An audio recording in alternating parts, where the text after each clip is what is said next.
তো আজকে আমরা শিখব কিভাবে ফ্লাস্কের সাহায্যে স্টক প্রেডিকশন অ্যাপ বানানো সম্ভব। তো আমরা প্রথমে যে কাজটা আমি করেছি সেটা হচ্ছে এই স্টক প্রাইস মডেল, এটাকে আমি ট্রেন করে নিয়েছি। তো আমি এখন ডাটাটা পেলাম কোথায়?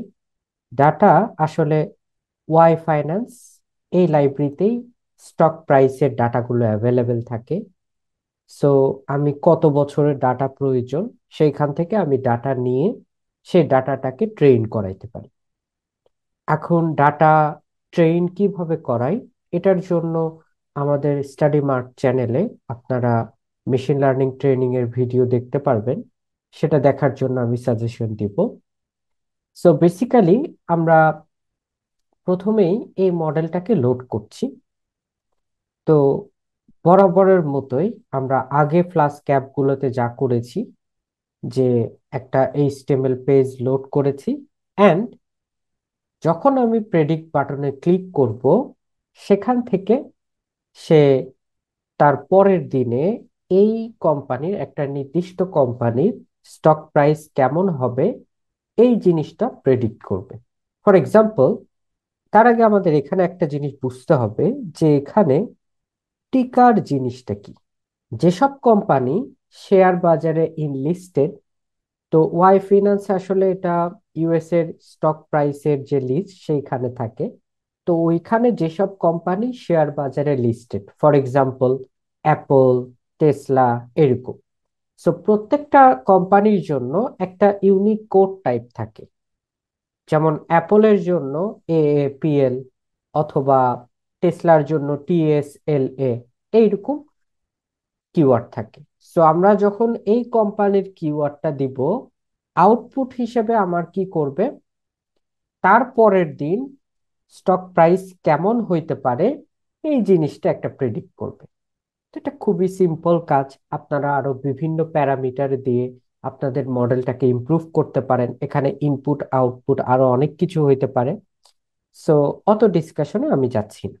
সো আমরা যদি কোডটা একটু অ্যানালাইসিস করি, তাহলে এখানে আমরা প্রথমত যে কাজটা করব, আমার এখানে প্রথমেই যে কাজটা করা হয়েছে যে আমার টিকারের যে ভ্যালুটা আমি দেই, সে আমি এমন কোম্পানি ইনপুট দিলাম যা ওয়াই ফাইন্যান্সে অন্তর্গত না।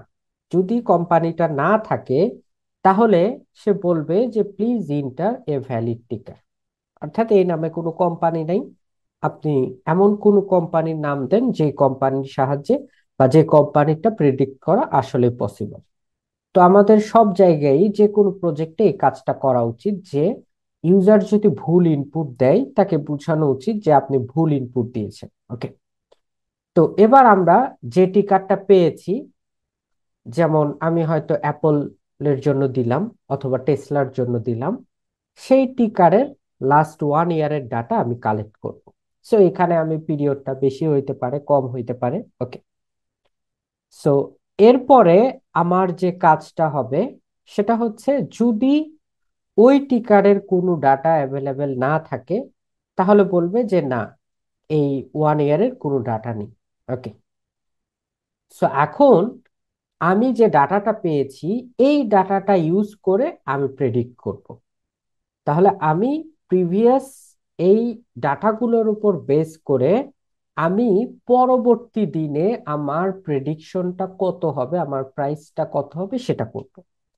সো আমি পরবর্তী দিনের জন্য আমার এই মডেলের মধ্যে দিয়ে কি করলাম, এই ডাটাগুলো পাস করিয়ে দিই। যখন আমি ডাটাটা পাস করাবো, মডেল আমাকে একটা ভ্যালু রিটার্ন করবে। তো এইখানে এইভাবে ডাটা নেওয়ার কারণ হইল যে যদি কখনো আমাদের মাল্টি ডাইমেনশনাল অ্যারে হয় তাহলে আমার ডাটাটা প্রথম ভ্যালুটা নিবে, আর সিঙ্গেল ডাইমেনশনাল অ্যারে হইলে প্রথম ভ্যালুটা নিবে। দুইটার ক্ষেত্রে একই কাজই করবে। ওকে। সো এরপরে আমাদের আউটপুট হিসেবে প্রাইস প্রেডিক্টরটা দেখাবে যে এই প্রাইস হইতে পারে। সো আমরা যদি আমাদের অ্যাপে যাই, অ্যাপে গেলে আমরা আসলে দেখতে পারবো যে কিভাবে। তো এখানে জাস্ট সিম্পল করা হয়েছে। আপনাদের আগের এক্সপিরিয়েন্স থেকে আমরা এই এইচটিএমএল বা সিএসএস এখানে অ্যাপ্লাই করে আরো সুন্দর করতে পারি। সো আমরা লিখলাম AAPL। সো এটা হচ্ছে আসলে অ্যাপলের টিকার নেম। সো আমি যখন প্রেডিক্ট দিব, সো এইখানে আমার হচ্ছে প্রেডিক্টেড স্টক প্রাইস, এইখানে একটা ভ্যালু চলে আসছে।